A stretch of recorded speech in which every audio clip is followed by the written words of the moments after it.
Hello guys, welcome to my channel tarot and you. This is Manisha. Friends, आज मैं reading करने वाली हूँ हस्बैंड वाइफ के लिए। आप अपने हस्बैंड या अपने वाइफ के लिए देख सकते हैं जो मैरिड कपल है और उनके रिलेशनशिप में प्रॉब्लम चल रही है, तो उनको समझ नहीं आ रहा है कि एक्चुअल में किया क्या जाए।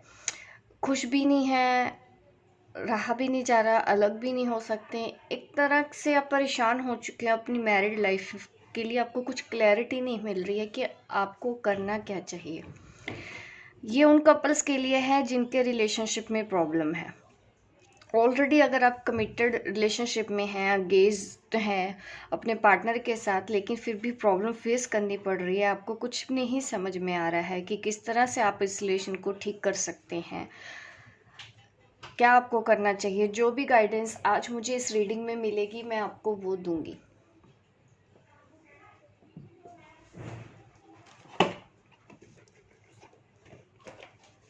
चलिए देख लेते हैं कि आपके लिए क्या गाइडेंस मिलती है आज हमको थ्रू अ टैरो।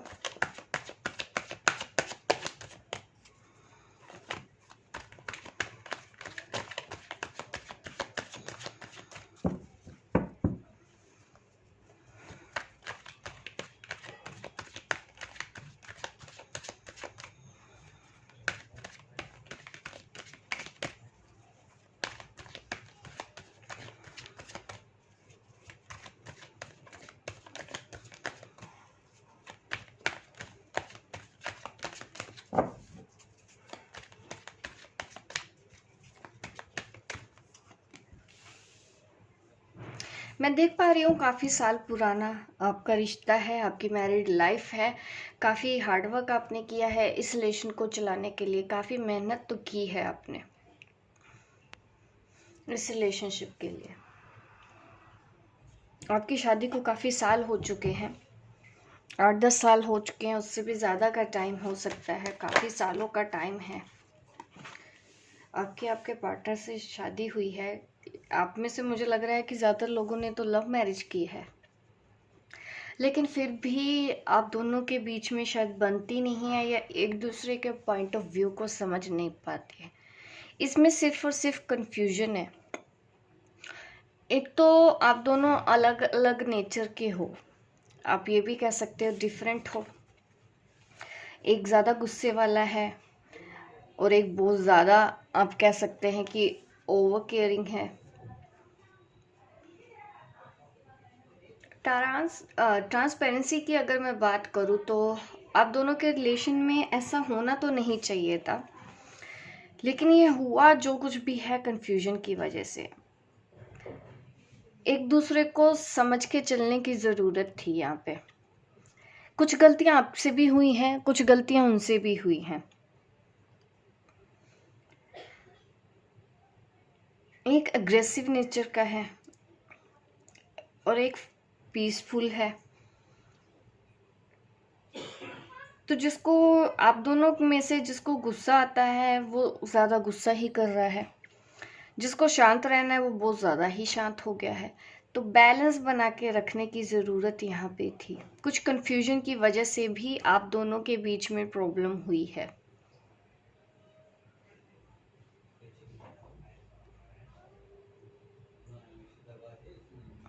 अगर एक दूसरे को सोचते हुए समझते हुए, मैं ये नहीं कह रही कि सिर्फ आपकी ही गलती हो, आपके पार्टनर से भी कुछ गलतियां ऐसी हुई हैं।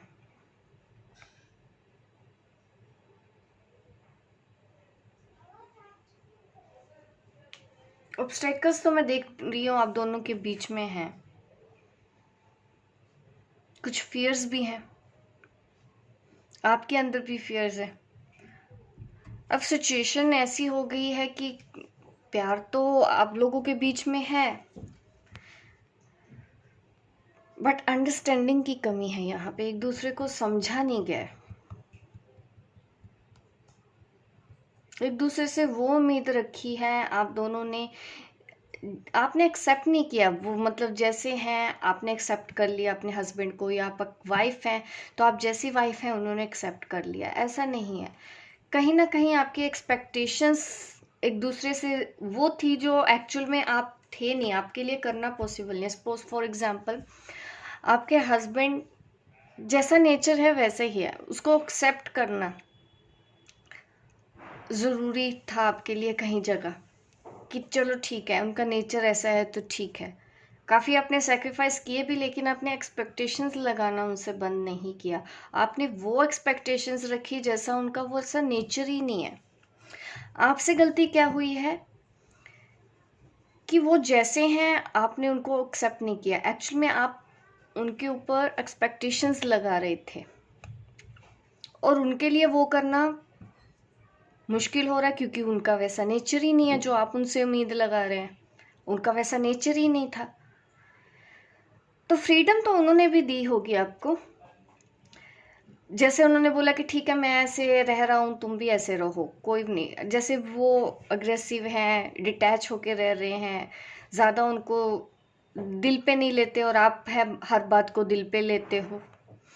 तो यहाँ पे ये दिक्कत हुई है, हार्ट चक्र में ब्लॉकेज होने की वजह से आपने अपनी मैरिड लाइफ में ये कुछ फेस किया, क्योंकि आपने सामने वाले से वो उम्मीद रखी जैसे वो है ही नहीं। और मुझे लगता है कि उन्होंने आपको तो फ्रीडम दी है कि जैसे वो है तुम भी वैसे रहो, लेकिन आप वैसे नहीं रह पाए। आपकी थी एक्सपेक्टेशंस उनसे कि वो आपके लिए ऐसा करे, वो आपके लिए ये करें, आप उनके लिए कर रहे हो। लेकिन अगर बदले में अगर आपने भी उम्मीद रखी है कि मैंने तुम्हारे लिए ये किया है अब तुम भी करो, तो वहां पे परेशानी आती होगी, क्योंकि वो आपके पार्टनर वैसे हैं ही नहीं। एक्सेप्टेंस की कमी है यहाँ पे।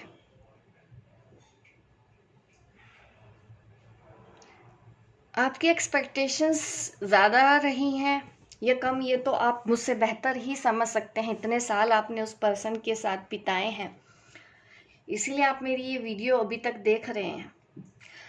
अगर आपको यहाँ तक की सिचुएशन मैच हो रही है तो डेफिनेटली ये वीडियो आपकी है, आपके लिए गाइडेंस है। आगे भी देख लेते हैं क्या हो रहा है।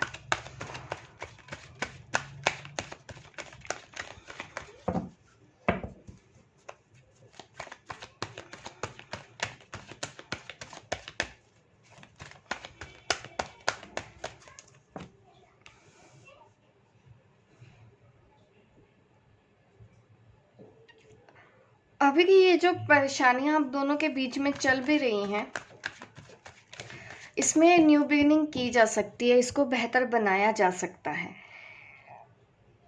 ज़रूरत से ज़्यादा अगर आप कुछ ऐसा कर रहे हो, एक्सेस में आ गया है, कुछ ऐसी चीज़ें जो नहीं होनी चाहिए। एक वार्निंग मुझे नज़र आ रही है आप दोनों के रिलेशन में, कि शायद कोई आपको बोल भी रहा हो, किसी ने आपको समझाया भी हो कि ऐसे मत करो। ये भी है कि आपके पार्टनर ने ही आपको बोला हो कि ऐसा मत करो, ऐसा मत करो। लेकिन यहाँ पे इग्नोरेंस भी हुई है, आपके पार्टनर से भी हो सकती है। उन्होंने ही आपको इग्नोर किया, आप उनको समझाते रहे बार बार कि मत करो, ऐसा मत करो, तो उन्होंने भी किया। या तो वो आपको समझाते रहे कि ऐसा मत करो, ऐसा मत करो, लेकिन वही चीज़ें होती गई आपकी तरफ से भी। पॉसिबल है ऐसा, वार्न किया गया है लेकिन वार्निंग को आपने समझा नहीं, तो वो चीज़ें प्रॉब्लम करती रही। या आपने उनको वार्निंग दी है या उन्होंने आपको वार्निंग दी है।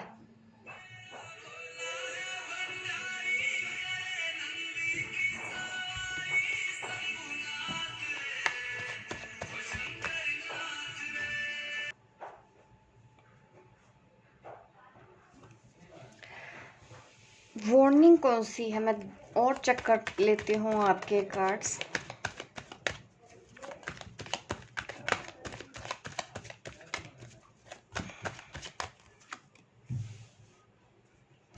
दूसरों का भी इन्वॉल्वमेंट दिख रहा है आप दोनों के रिलेशनशिप में।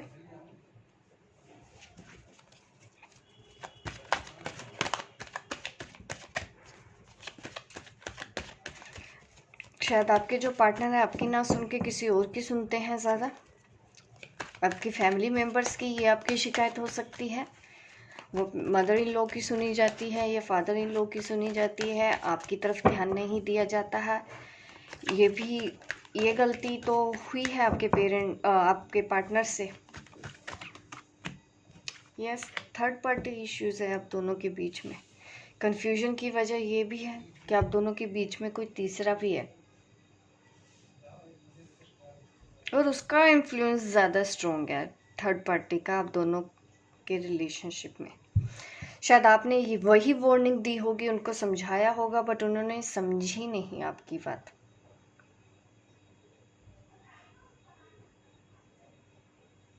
लव मैरिज करने के बावजूद भी आपकी सिचुएशन इतनी टफ हुई क्योंकि आप दोनों अलग अलग नेचर के पर्सन हो।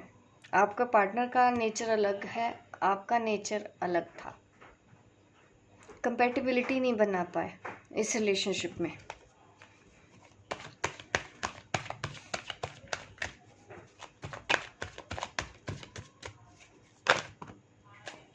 सी 3 अगेन 3।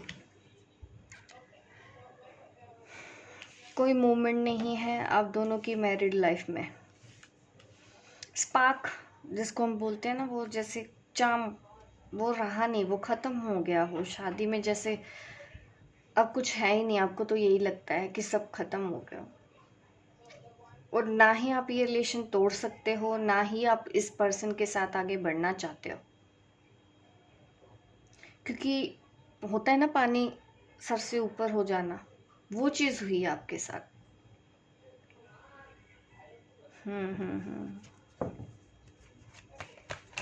फैमिली का भी इन्वॉल्व होगा, हो सकता है वो कहीं और भी अट्रैक्टेड हैं थर्ड पार्टी के साथ। ये चीज़ आप भी जान चुके होंगे। इस चीज़ ने आपको तोड़ तो बहुत बुरी तरीके से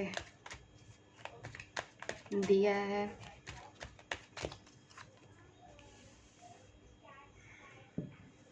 बहुत स्लो चल रहा है आप दोनों का रिलेशनशिप, आपकी जो मैरिड लाइफ है। इमोशनली ड्रेन्ड हो चुके हो आप। आपको भी लग रहा है कि अब कुछ नहीं हो सकता इस रिलेशनशिप में। इतना पेन मैं खुद फील कर पा रही हूँ। एक्चुअली मैं रीडिंग कर रही हूँ, जिसकी भी ये एनर्जी मेरे साथ कनेक्ट हो रही है, ओ गॉड, काफ़ी हैवी एनर्जी है। ये मैसेज किसके लिए जाने वाला है मैं नहीं जानती, लेकिन यस, आपकी सिचुएशन काफ़ी टफ है।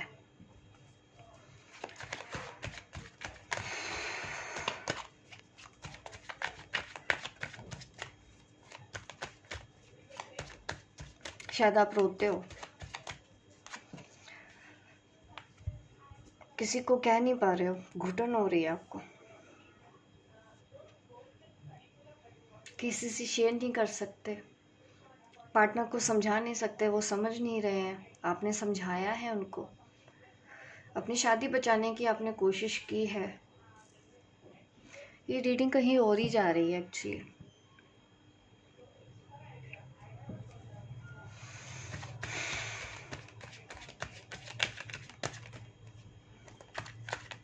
शायद आप भी किसी ना किसी को पसंद करने लगे हो, आपकी लाइफ में भी कोई और आ गया है।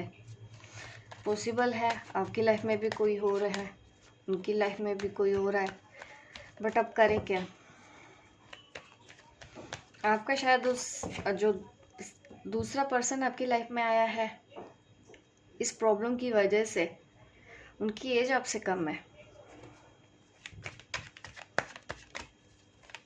जितना आप कनेक्ट कर पाए इस रीडिंग में उतना ही लीजिए, बाकी के मैसेज आप दूसरों के लिए छोड़ सकते हैं।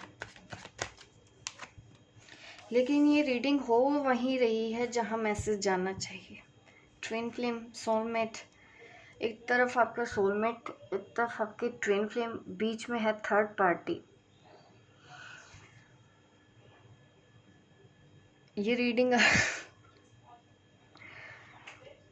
शायद आप जिसके कांटेक्ट में आए हैं वो आपका ट्विन फ्लेम है।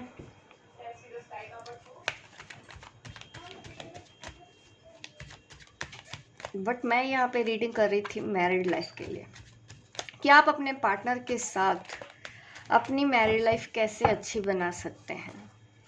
सिचुएशन तो मैंने आपको बता दी है। See again,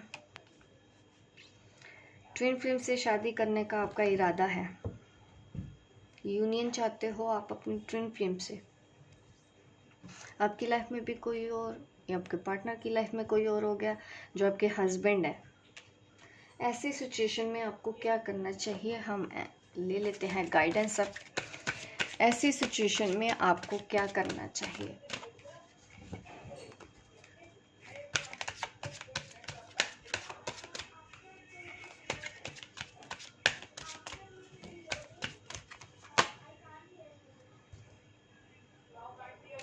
honestly discuss your feeling with each other. एक दूसरे से बैठ के आराम से अपनी फीलिंग शेयर करें, कुछ भी मत छुपाएं। अपने मैरिड पार्टनर से, हस्बैंड से, वाइफ से, उनकी बात कर रही हूँ मैं।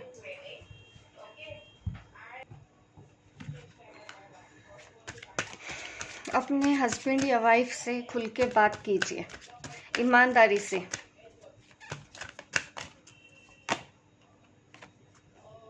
रोमांटिक फीलिंग्स शायद आप दोनों के बीच में रही नहीं है। ये कार्ड आया है रिवर्स में। No romantic feeling with your husband और वाइफ।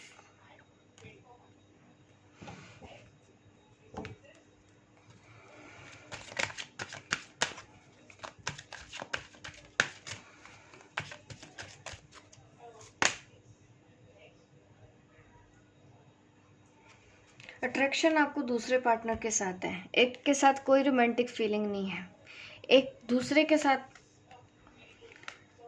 आपकी अट्रैक्शन बहुत ज़्यादा स्ट्रॉन्ग है। वहाँ पे ये कार्ड आया है।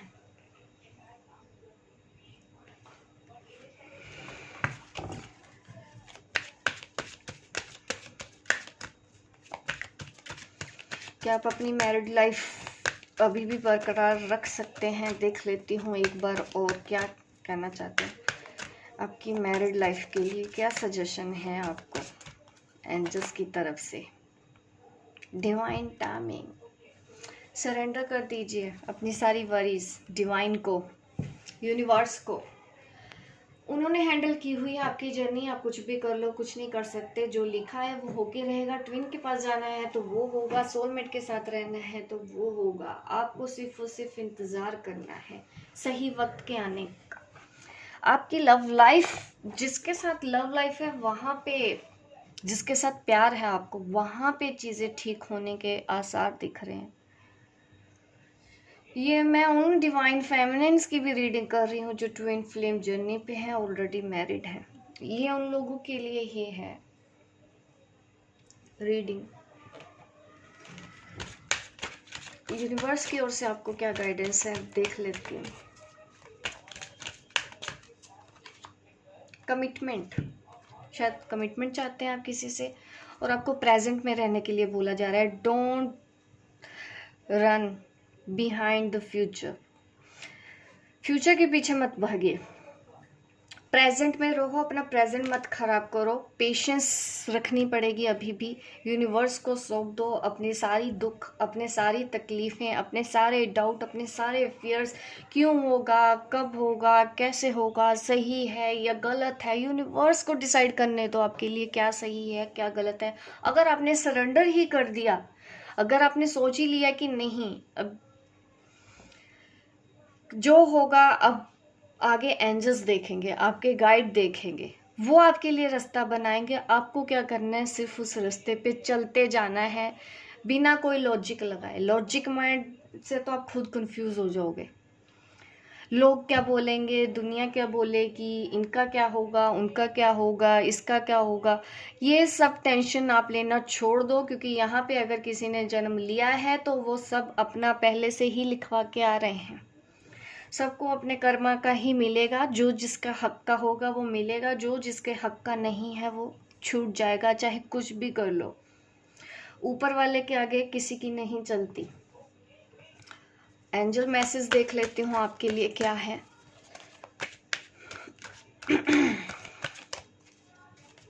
मैंने एक्सपेक्ट नहीं किया था कि रीडिंग इस तरह से निकलेगी। सिचुएशन अभी आपके लिए टफ है। आपने जैसा चाहा था मैरिड लाइफ में वैसा हुआ नहीं। वैसे भी ये शायद आपके लिए लिखा नहीं गया था, लेकिन आपने खुद इस चीज़ को अट्रैक्ट कर लिया है, सोलमेट को अपनी लाइफ में। लिखा तो कुछ और था आपकी लाइफ में। शायद आपको ये सब चीज़ें फील भी होती होंगी। इस वक्त मैं देख पा रही हूँ कि आप में से कोई रो रहा हो, जैसे मेरी ये रीडिंग सुन के। There is something better, angels आपको बोल रहे हैं आगे बेहतर ही है। आपको परेशान होने की ज़रूरत नहीं है। सब रखो, डिवाइन टाइमिंग काम करेगी आपके लिए, आपकी लव लाइफ के लिए सब कुछ होगा। बट अभी ना तो सोलमेट के बारे में सोचो, ना भी ट्विन फ्लेम के बारे में सोचो। अभी सिर्फ प्रेजेंट में जो है, जैसा है, आप वो करते रहो, अपनी ड्यूटी निभाते रहो, ठीक है। आपके लिए कुछ बेटर ही यूनिवर्स ने प्लान किया है। आप यूनिवर्स को अपनी जर्नी, आपकी जर्नी हैंडल करने दो। अगर आपने सरेंडर ही कर दिया तो सब बात ही खत्म है ना। अब तो जो करना है आपके एंजल्स को करना है, यूनिवर्स को करना है, वो रास्ता बनाएंगे, आप बस चलते रहना। इस वक्त अपनी प्रेजेंट मोमेंट में रहना है। फ्यूचर के बारे में नहीं सोचना है, पास्ट में क्या हो गया उसके बारे में भी नहीं सोचना। आपका प्रेजेंट अगर बेहतर है, आपका फ्यूचर भी बेहतर हो जाएगा, क्योंकि फ्यूचर हमारे हाथ में ही होता है।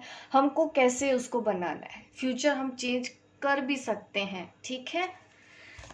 हमारे आज से चेंज होगा। अगर हम पॉजिटिव थॉट्स रख रहे हैं, अगर हम नेगेटिव फीड्स देते हैं अपने माइंड को, तो नेगेटिव होगा। अगर आप पॉजिटिव फीड देते हो अपने माइंड को, तो पॉजिटिव होगा। तो वैसा ही फ्यूचर आप क्रिएट करोगे, आपके अपने हाथ में ही है। With in the next few months आप शायद कुछ जानना चाह रहे हो कि कब तक चीज़ें ठीक होंगी। तो कुछ महीने और आपको इंतज़ार करना है। नो नीड टू वरी, चिंता करने की ज़रूरत नहीं है। सो ब्यूटीफुल रीडिंग निकल के आई है आप लोगों के लिए। तो आपको पॉजिटिव रहना है, पेशेंस रखना है, प्रेजेंट में रहना है। फ्यूचर के बारे में मत सोचो, क्यों, कब, कैसे, क्यों हुआ, छोड़ो वो सब बातें जो हो चुकी हैं। आगे आप आज अपना अगर बेहतर बनाएंगे तो डेफिनेटली आपका कल भी बेहतर हो जाएगा। अगर ये कार्ड ही आ गया, डिवाइन टाइमिंग का ही अगर मेरे पास कार्ड आ गया, तो मैं और कुछ करूँगी नहीं। यूनिवर्सल लॉ सबके लिए बराबर होता है, आपके लिए अच्छा है। अगर उन्होंने बोला है समथिंग बेटर, तो ये होगा। ओके गाइस, होप गाइस आपको मेरी रीडिंग अच्छी लगी हो। लाइक कीजिए, शेयर कीजिए, सब्सक्राइब कीजिए मेरे इस चैनल को, ताकि इस तरह की वीडियो आप देखते रहें। मिलती हूँ मैं आपको अपने नेक्स्ट वीडियो पे, तब तक के लिए बाय बाय, टेक केयर।